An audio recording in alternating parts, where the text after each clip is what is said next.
Growing on Instagram can be a challenge.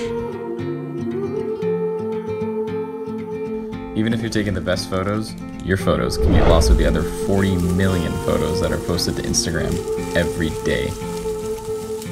There isn't a way to beat the algorithm, but we can work with it. In this video, I'm going to teach you all how to grow your Instagram organically. How's it going, everybody, and welcome back to another episode of Dean is Teaching You Things. So you might notice this new setup. I think I'm gonna go with this from now on. I also got a new camera, the 1DX Mark II, and I am very stoked about it. All right, back on track. Subject. So you obviously clicked on this video for a reason. You wanna grow your page. So the first tip that I'm gonna give you is going to be hashtagging.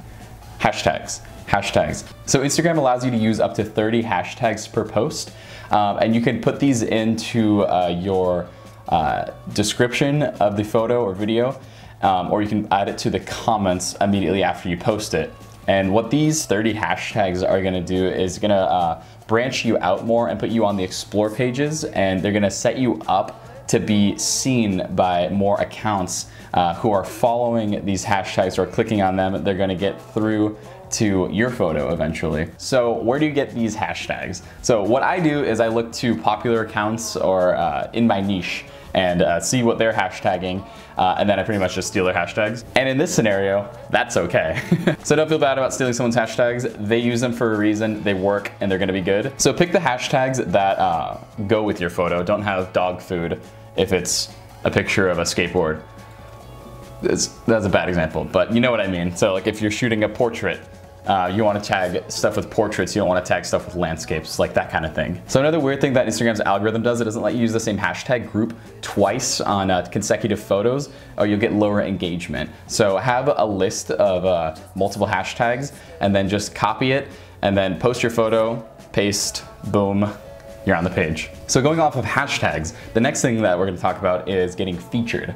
So a great way to get your page out there is to get featured by a feature account or by somebody that's popular in your niche. So what you can do is you can tag these feature accounts in your photo, and then what that's gonna do is it's gonna show up in their photos of them, and it's gonna show up in other people's searches now too when they're looking at photos of a Game of Tones, for example. So you could also reach out to these feature accounts and say, hey, I took this photo, it really goes with this vibe, would you mind featuring me? And then they'll give you credit for the photo and post it to their audience. Collaborating with others in your niche. So collaborating with others is super important no matter what your niche is, whether it's cooking, skateboarding, video, photo. You should make friend groups, especially on social media, where you could help each other grow. So if you have a couple thousand followers and they have a couple thousand followers and you go shoot with them, then those of your followers are gonna go to them and their followers are gonna come to you. So it's really good to also just make friends in the niche too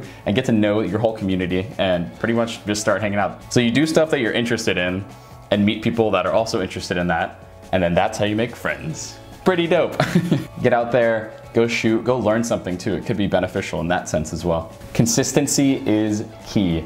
You want to stay consistent with your posting, because if you're doing all these hashtags, you're doing all this reaching out and stuff, you're not gonna grow if you're not posting.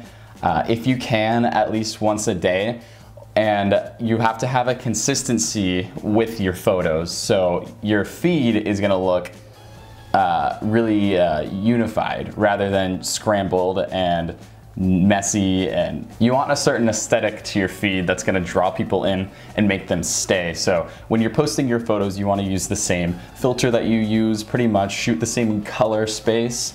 A lot of that is super important. And please get rid of your selfies. That's just got it. They just gotta go. You gotta get rid of the selfies. You gotta get rid of the photos of your pets. I know your cat's cute, but it's killing your aesthetic.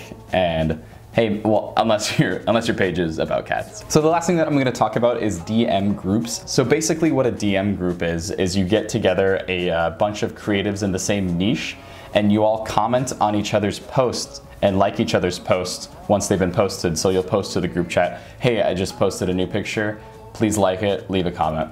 And then those 15 people will go leave a comment, go like that. And what that's gonna tell Instagram is that your page is bumping and that there needs to be more traffic driven to this page. So that one's probably the hardest one because you're gonna want a following already to give these people something to offer in exchange for allowing you to be in the group. So this is pretty much my top 5 ways to grow organically on Instagram that I've been doing over the past year or so. But thank you guys so much for watching. I hope that you enjoyed this video. Please leave a like, please subscribe, and please leave a comment. Thank you guys so much for watching. See you guys in the next one.